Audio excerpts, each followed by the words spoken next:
Hey guys, it's Jacqueline here, and we are going to talk about what you can do to improve your chances of getting a mortgage.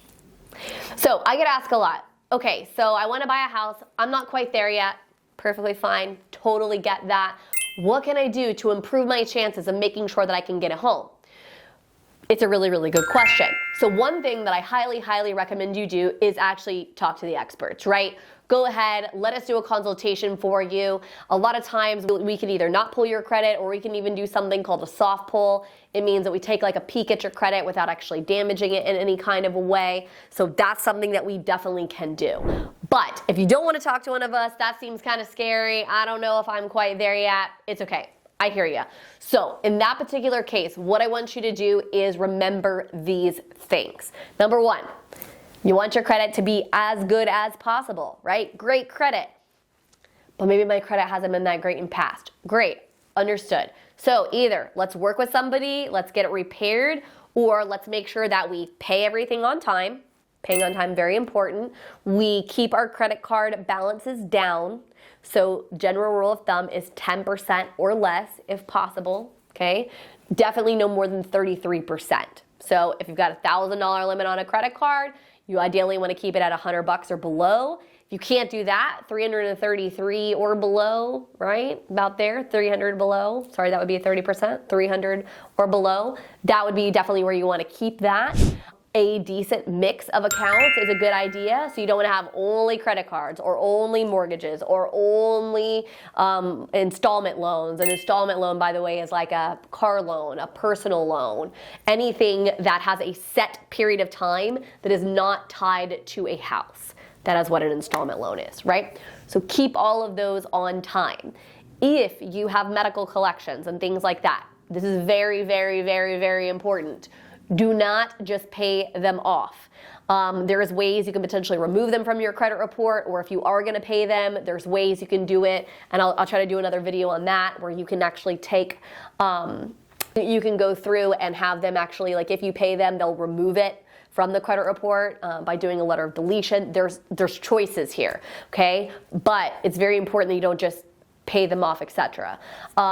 Another option that a lot of people don't realize is they can be added on as an authorized user, meaning you got somebody else in your family who's got amazing credit. You can have them add you as an authorized user to a credit card, and that actually will give you all that positive reporting. Now, it's important to remember that you don't want a card that they have maxed out or anything like that. Understand they don't have to give you the credit card at all. It's just to report. But you also don't want some account that's so giant that now it has this huge monthly payment.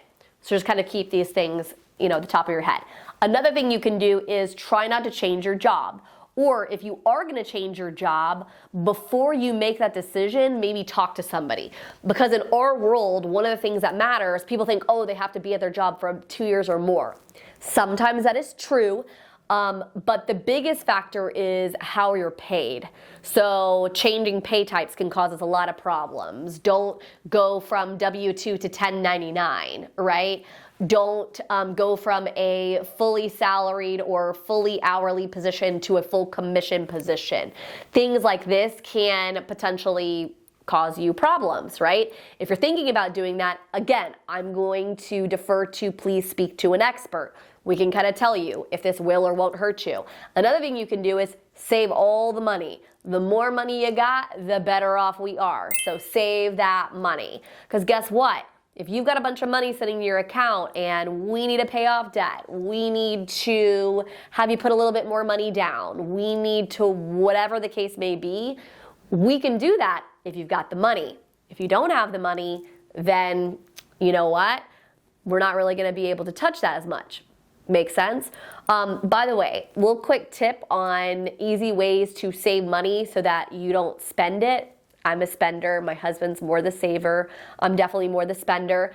Have money withdrawn out of your paycheck and go into an account that you really don't look at much, right? Because for me, if I see it, I want to spend it. If I have it going into an account that's kind of out of sight, out of mind, that's good for me. Because that means I'm not going to constantly see that money. So people ask, what can you do to kind of improve your chances of how to get a house? Get as high of a FICO score, credit score as you possibly can. That's one thing. Go ahead and try to keep your job as consistent as possible. And if you are going to make some movement there, please give us a call. Let us, talk that through with your mortgage professional. And then lastly, try to save as much money as you can.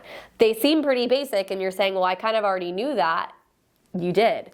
It's not necessarily rocket science, I promise. Those are just kind of your best ways to be able, to get a mortgage. But like I said, my attitude is you don't know what you don't know. You may think your credit score is amazing. You may think your income situation isn't any kind of a problem. You may think that you've got plenty of money. If you talk to one of us, we sure as heck will clue you in on if all of those things are true or not, right? And so that way we can ensure that when you're ready to go and buy that house, you're ready to go. So that's kind of the old adage there. But those are the tips that you can do. Please reach out if you've got extra questions.